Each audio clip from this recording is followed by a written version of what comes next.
Hello and welcome back to young traders. So आज आपण बघू की ओपन इंटरेस्ट म्हणजे काय. जी लोक ऑप्शन्स डे ट्रेड करतात त्यांच्यासाठी ओपन इंटरेस्ट हे one of the most important concept आहे. तर आता पहिल्यांदा आपण समजून घेऊ की ओपन इंटरेस्ट नक्की वर्क कसा करतो. ओपन इंटरेस्ट वाय वाढतो किंवा कमी कसा होतो. ठीक आहे. तर कुठच्याही मार्केटमध्ये जगातल्या दोन टाईपची लोक असतात, एक असतं बायर, एक असतं सेलर. आता तुम्ही म्हणताय मिहिर जरा अतिच बेसिक नाही का होते, तर वाय नो खूप बेसिक आहे. बायर काय करतो? ऑब्व्हियसली बाय करतो, राईट. सो लेट से ह्या केसमध्ये बायर म्हणतोय की मला निफ्टी 23,300 ची तीन लॉट्स पाहिजे, किंवा तीन निफ्टी 23,300 ची कॉन्ट्रॅक्ट पाहिजे कॉल साईडची. आता बायरने बाय करायचं म्हणतोय म्हणजे सेलर सेल करणार आहेत का? तर एक तोपर्यंत बायर बाय करूच शकत नाही. जेव्हा सेलर हे कॉन्ट्रॅक्ट सेल करतो, हे इम्पॉर्टंट आहे, ठीक आहे, जेव्हा सेलर हे कॉन्ट्रॅक्ट सेल करतो तेव्हा ओपन इंटरेस्ट तीनने वाढतो, राईट, कारण तिने तीन बाय केले, हिने तीन सेल केले. ह्या केसमध्ये काय झालंय की बायरने बाय केलंय, राईट. जोपर्यंत बायर सेल करत नाही तोपर्यंत त्याचा बाय साईडचं कॉन्ट्रॅक्ट ओपन राहणार आहे. सेलरने शॉर्ट केलंय किंवा सेल केलंय, जोपर्यंत ती परत बाय बॅक करत नाही तोपर्यंत तिचं कॉन्ट्रॅक्ट ओपन राहणार. म्हणजेच काय, ओपन इंटरेस्ट किती आहे? ह्या स्पेसिफिक स्ट्राईक प्राइसला तीनच आहे, तीन कॉन्ट्रॅक्ट ओपन. लेट से बायरनी परत म्हटलं की मला अजून दोन बाय करायचे सेम स्ट्राईक प्राइस. सेलर म्हणतोय ठीक आहे, मी तुला सेल करते तीन, दोन. ह्या केसमध्ये काय होईल? ओपन इंटरेस्ट दोनने परत वाढ, तो तीन न राहता 3+2 5 बनून, राईट. पण आता लेट से बायरला पुरेसं प्रॉफिट झालं किंवा पुरेसं नुकसान झालं, डिपेंडिंग. तर तेव्हा तो म्हणतो ठीक आहे, आता मला काय हे दोन जे आहेत माझे ते मला विकून टाकायचे. निफ्टीचे 23,300 चे कॉल मला दोन जे मी आता घेतलेले ते विकून टाकायचे, तर आधीचे तीन मला ठेवायचे. सेम सेलर म्हणतोय ठीक आहे, मला पण बाय करायचे दोन कॉल. अशा वेळी काय होईल? ओपन इंटरेस्ट अशा वेळी कमी होतो. आता इथे क्वेश्चन असा येतो की मगाशी पण कोणीतरी सेल केलेलं आणि बाय केलेलं, राईट. बायर बाय करवता, सेलर सेल करवता, तेव्हा मी म्हणाले की ओपन इंटरेस्ट वाढलाय, तीन झालं. पण आता पण कोणतरी सेल करतंय, कोणतरी बाय करतंय, मग ओपन इंटरेस्ट कमी का व्हायला पाहिजे, राईट? ओपन इंटरेस्ट 5 - 2 3 का व्हायला पाहिजे? ह्याचं रिझन असं आहे की कुठचंही कॉन्ट्रॅक्ट तोपर्यंत ओपन होत असतं जोपर्यंत दोन प्रोसेस कम्प्लीट होत नाहीत. पहिलं आहे बाईंग, दुसरं आहे सेलिंग, एका पर्सन. म्हणजेच काय, हा माणूस एकदा बाय करतोय आणि मग सेल करतोय. ज्यावेळी तो बाय करून सेल करतो तेव्हा ते कॉन्ट्रॅक्ट पूर्ण होतं. ओपन इंटरेस्ट साठी फक्त आपण हे म्हणतोय, ऑप्शन साठी नाही, कुठच्याही ओपन इंटरेस्ट. सिमिलरली जेव्हाही बाई तीन कॉन्ट्रॅक्ट विकते आणि मग ती बायबॅक करते, तेव्हा तिची कॉन्ट्रॅक्ट पूर्ण होतात किंवा तेव्हा तिचा ओपन इंटरेस्ट संपतो त्या कॉन्ट्रॅक्ट मधला किंवा त्या स्ट्राईक प्राइस मधला. सो जोपर्यंत या दोन ऍक्शन कंप्लीट होत नाही तोपर्यंत ओपन इंटरेस्ट कमी होत. आता लेट्स यांनी 10 बाय केलं असतं आणि 10 सेल केली असती, तर ओपन इंटरेस्ट 10 बनला असतं. नंतर यांनी परत 10तली 5 सेल केली असती तर ओपन इंटरेस्ट लगेच 5ला आला असता, जोपर्यंत ही तीच 5 बाय करत नाही तोपर्यंत. ठीक आहे. आता इन शॉर्ट ओपन इंटरेस्ट म्हणजे काय? ओपन इंटरेस्ट रिप्रेझेंट करतो की मार्केटमध्ये टोटल कंप्लीट न झालेली कॉन्ट्रॅक्ट किंवा ओपन कॉन्ट्रॅक्ट किती आहेत. म्हणजेच काय, आणि बाय द ते स्पेसिफिक स्ट्राईक प्राइस साठी वेगळं असतं आणि स्पेसिफिक एक्सपायरी साठी वेगळं असतं. 23,300ला आत्ता तीन आहेत, म्हणजे 23,400ला पण तीन आहेत असं होणार नाही. 23,400ला लोक जे काय करतात त्याच्यानुसार त्या 3 10 15 किंवा 0 काहीही असू शकतं. इव्हन निगेटिव्ह चेंज मध्ये बघितलं आपण तर निगेटिव्ह पण असू शकतं. आता चेंज म्हणजे काय आहे ते आपण पुढे बघू. सो हे इम्पॉर्टंट आहे. ओपन इंटरेस्ट काय रिप्रेझेंट करतं की किती आउटस्टँडिंग कॉन्ट्रॅक्ट आहेत मार्केटमध्ये.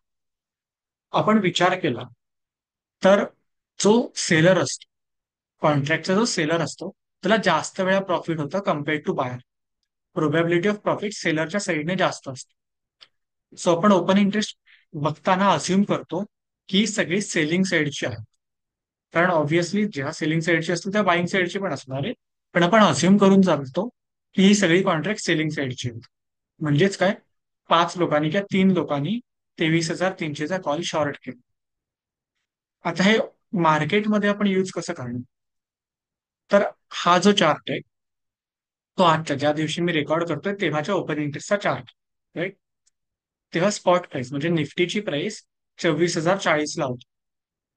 आता इथे आपण बघू शकतो की आता इथे काय बघायचंय, एलटीपीचा अर्थ काय?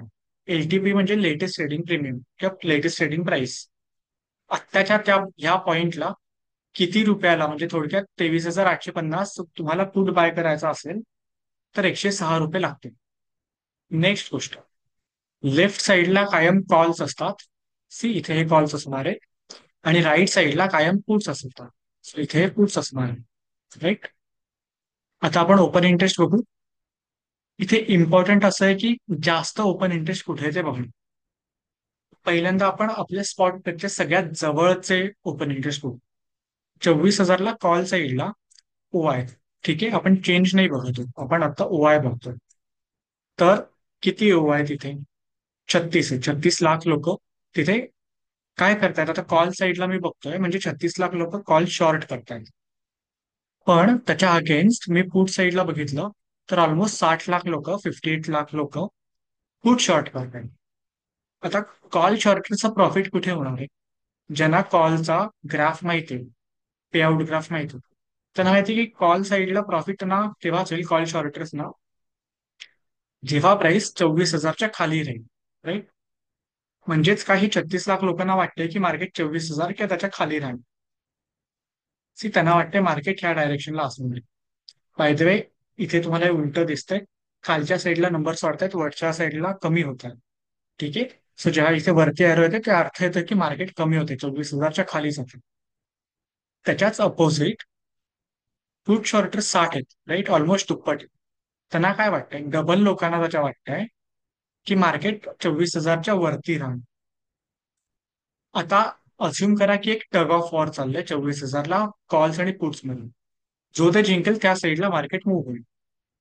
ह्या केसमध्ये पुट्स जिंकतायत, म्हणजे काय, पुटचा ओवाय जास्त आहे, खूप जास्त आहे कम्पॅरेटिव्हली. सो मार्केट फक्त ओवायच्या नुसार 24,000च्या वरती राहायला पाहिजे. पण फक्त एवढीच गोष्ट आहे का ह्याच्यात? नाही. इथे दुसरी गोष्ट आपल्याला ऑब्झर्व होते की चेंज, ओवाय चेंज दिसतंय दोन्हीकडे. चेंज म्हणजे काय? चेंज म्हणजे काल आणि आज मध्ये ओवायचा काय डिफरन्स होता, आज किती वाढले की आज किती कमी झाले. आता ओवाय, फक्त ओवाय, ठीक आहे, प्युअर ओवाय कधीच निगेटिव्ह नसतं, कायम त्याचे नंबर्स पॉझिटिव्ह मध्ये असणार. पण चेंज निगेटिव्ह असू शकतो. चेंज निगेटिव्ह कसा असेल? आज जास्त लोक कॉन्ट्रॅक्ट एंड केलं कम्पेअर्ड टू सुरू केलं. ते कुठे झालंय? 24,200 ला झालंय. सी इथे चेंज निगेटिव्ह आहे.